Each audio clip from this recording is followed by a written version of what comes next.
Shawnee Smith says she did her job, but DCF may not have the paperwork to prove it. CBS 4's Brian Andrews spoke with that DCF worker tonight and joins us live from the DCF building in downtown Miami. Brian? Shannon and Elliott, she comes across as very smart, very passionate about her work here at the state agency which protects children and families, and extremely credible.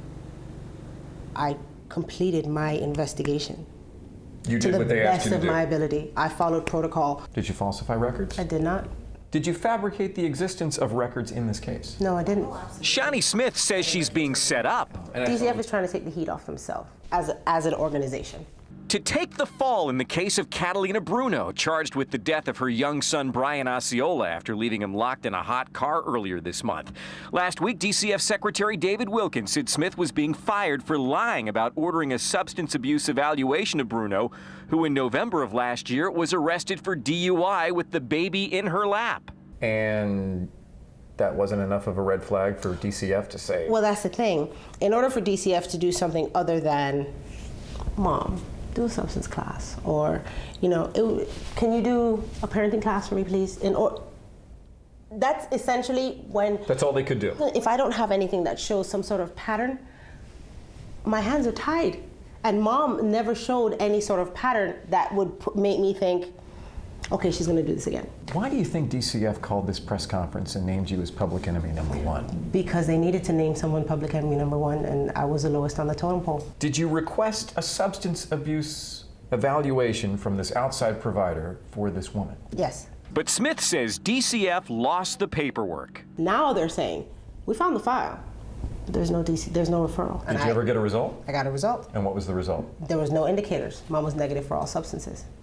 Okay, so it was done then? It was done. And I submitted, she had no problems according to this outside contract? According to this outside contract. And I'm not a criminal. I did nothing wrong. I went in, I investigated, I submitted my case. It was approved by two separate supervisors.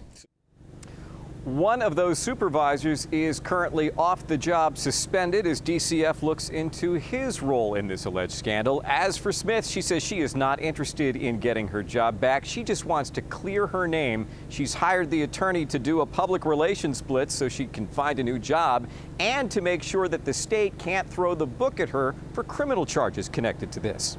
Reporting from outside DCF headquarters in downtown Miami, I'm Brian Andrews, CBS 4 News Tonight. CBS 4's Brian Andrews has a tape and joins us now from Watson Island live with the latest on this. Brian?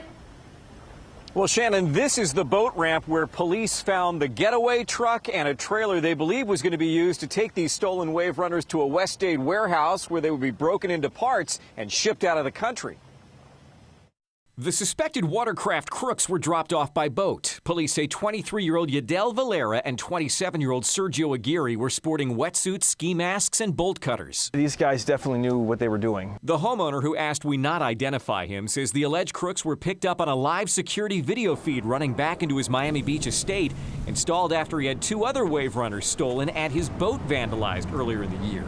The suspects were seen wiring the wave runners' engines, then cutting the security cables. That set off an alarm, which woke up the family as the theft was happening. We saw the live monitors with these guys in masks and gloves and wetsuits driving off on our jet skis. The wave runners were later recovered abandoned near Star Island. I don't know exactly why, but presumably the bad guys were alerted to the fact that the authorities were onto them and just sort of gave up in midstream. Police say they were alerted by one of the suspect's girlfriends, Denitza Ruiz, who had been acting as a lookout at Watson Island, where a truck and trailer was waiting for the men and the stolen wave runners. Police got to that truck and trailer before Valera and Aguirre did, towing it away because of a problem with the tag. They say the next day, Valera and Aguirre showed up at the tow yard to get their truck in a car later found to have the ski masks, wetsuits they're accused of wearing, and other evidence from the crime the night before, and a receipt in the name of Gerardo Gouveia, which led police to this West Miami-Dade warehouse where they see surveillance video showing Valera's truck arriving with one of 2 other stolen watercraft found inside.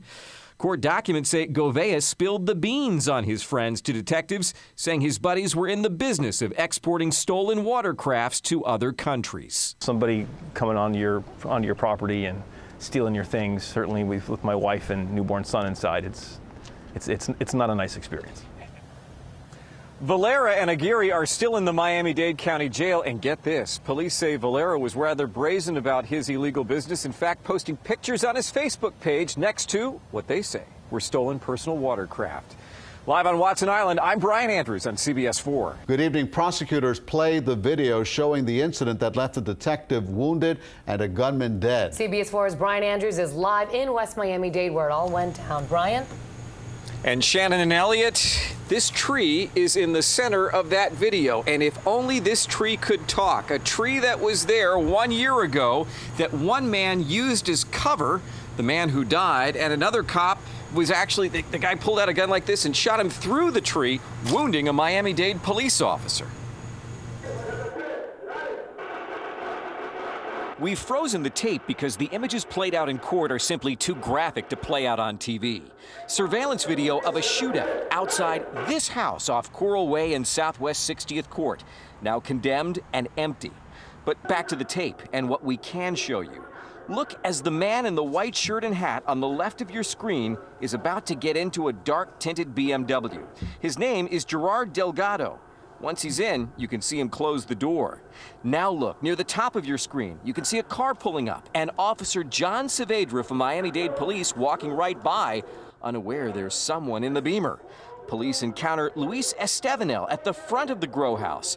Watch as there is an argument and a struggle, and then Delgado emerges from the BMW with a gun drawn and opens fire.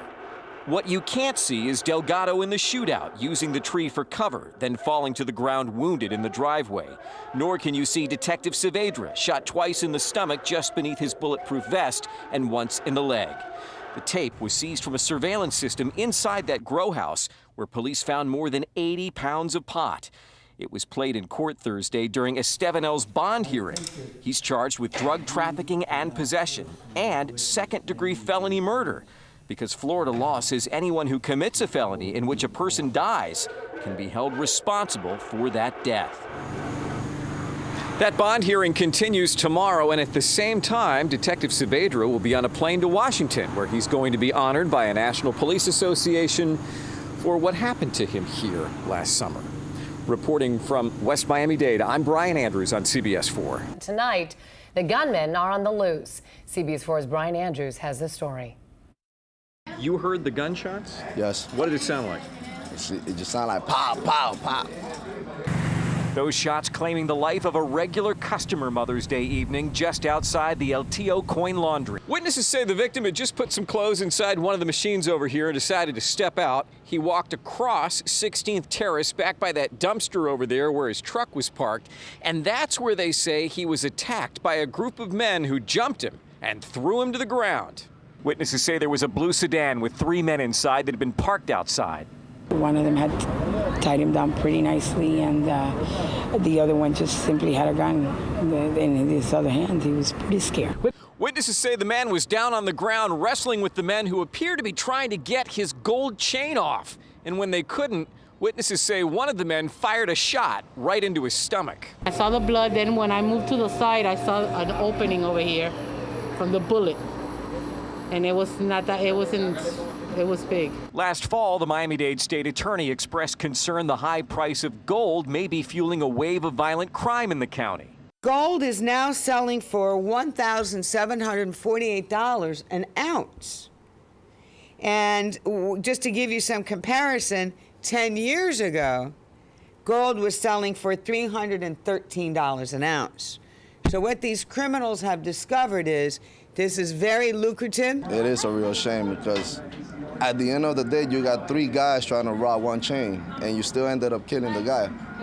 How much money can you possibly make out of it? If you can help Miami police crack this homicide case, the number to call is Crime Stoppers at 305-471-TIPS. In Allapattah, Brian Andrews, CBS 4 News.